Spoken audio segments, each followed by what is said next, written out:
मुंबई ठप्प करायचं आमचा काही उद्देश नाही. आणि ती अशी होतीच का व्हावी, आमच्या एकट्यामुळेच व्हायली होय. ते हमेशा ठप्पच असते. आता टीव्हीवर ऐकतो आम्ही तुमच्याकडून, आमच्या इकडे पाणी साचलं की ठप्प झाली, तिकडून ते कोणते कोण पर्यटक बघायला आले म्हणून ठप्प झाली, रेल्वेचं ब्रेकच बिघडलं, तिचा गिअरच उपसून पडला खाली, त्याच्यामुळे ठप्प झाली, गिअरवर मसडी झोपल्या, त्या रुळावर म्हणूनच फेल झाली. आम्ही काय करावं? गिअरवर मसडी झोपल्या, त्या रुळावर म्हणूनच फेल झाली. आम्ही काय करावं? एखाद्या विमानाला कबुतराचं धडकलं, ठप्प झाली, त्याला आम्ही काय करू?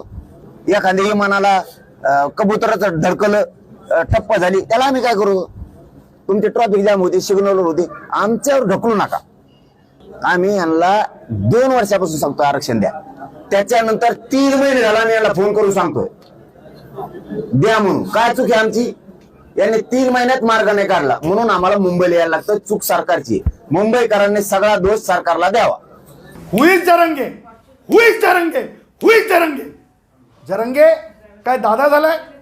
जरंगे ह्यापूर्वी सुद्धा बेकायदेशीर वर्तनासाठी मुंबईमध्ये येऊन धुडगूस घालू, मुंबईला वेटीस धरू, तेव्हा डॉक्टर गुणरत्न सदावर्तेच होता. वेशीमध्ये कायद्याचं उल्लंघन करून येता येत नाही हे दाखवून दिलेलं आहे. शिकलेलं आहे जरंगेने कायद्यातून. 149 जी नोटीस निघाली ती गुणरत्न सदावर्तेच्या याचिकेवर, आणि गुणरत्न सदावर्तेला सुद्धा ती माहिती देण्यात आली पोलीस विभागामार्फत.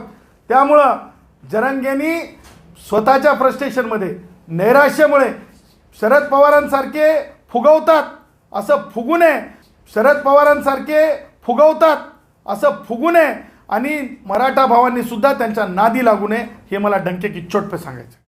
मराठे मुंबईत गेले तर बऱ्याच अडचणी निर्माण होणार आहेत. कारण की मराठ्यांचं हे वादळ जे आहे तर ते काही छोटं नसणार आहे. आधीच मुंबईत गर्दी आहे, तुडुंब, ट्रेनमध्ये बसायला जागा नाही, आणि तिथं जर मराठे गेले तर मुंबईची लय बेकार अवस्था होईल.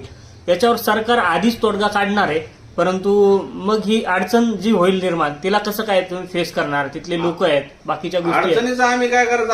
आम्हीच अडचणीत सापडलेलो आहे. म्हणजे आम्हाला इथं आड आणि तिकडे विहीर झालेली आहे. अडचणीचा सरकारने विचार करायला पाहिजे. म्हणून तर सांगतो ना, 27 ऑगस्टच्या अगोदर सरकारने आरक्षण द्यायला पाहिजे. तो प्रश्न आमचा नाही. सरकार कसं असतं की सरकार हे बहुमतातून, म्हणजे सर्वसामान्यांचं असतं. हे छोट्या छोट्या लोकांनी मतदान करून यांना निवडून दिलं जातं. यांना तिथं आपले नोकरदार आहे. हे सगळे, हे आमदार, खासदार, मुख्यमंत्री, पंतप्रधान, हे सगळे आपले नौकर आहे, नौकर.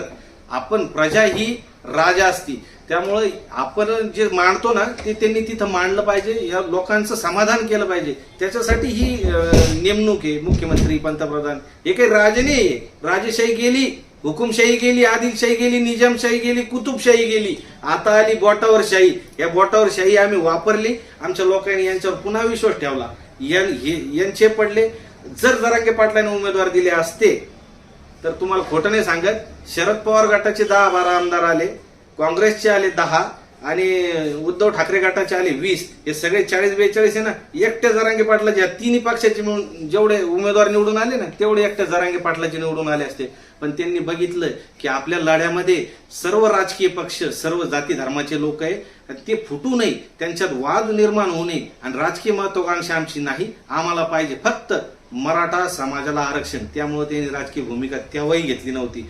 आता बी सगळ्या नागरिकांनी एक ध्यानात ठेवायचं, जे बी इच्छुक सरपंच असतील, पंचायत समिती सदस्य असतील, जिल्हा परिषद सदस्य असतील, येणाऱ्या स्थानिक स्वराज्याच्या निवडणुका असतील, कोणता तुमचा माजी सदस्य, आजी सदस्य, कोण तुमच्या सोबत मुंबईला येतंय, कोण तुम्हाला मदत करते मुंबईला जाण्यासाठी, हे ध्यानात ठेवायचं. जो नाही आला ना त्याचं डिपॉझिटच जप्त झालं पाहिजे, त्याचं राजकीय अस्तित्व संपलं पाहिजे. ही भूमिकेत मराठा समाजाला आलं पाहिजे. ही शपथ घेतली पाहिजे. तुम्हाला शपथ आहे छत्रपती शिवरायांची, तुम्हाला शपथ आहे छत्रपती संभाजी महाराजांची, तुम्हाला शपथ आहे त्या प्रत्येक बलिदान गेलेल्या युवकाची, की आता नाही तर कधी नाही, जो घरी बसला तो मराठा कसला. ही आता ट्युनिंग आपल्याला चालवायची आहे.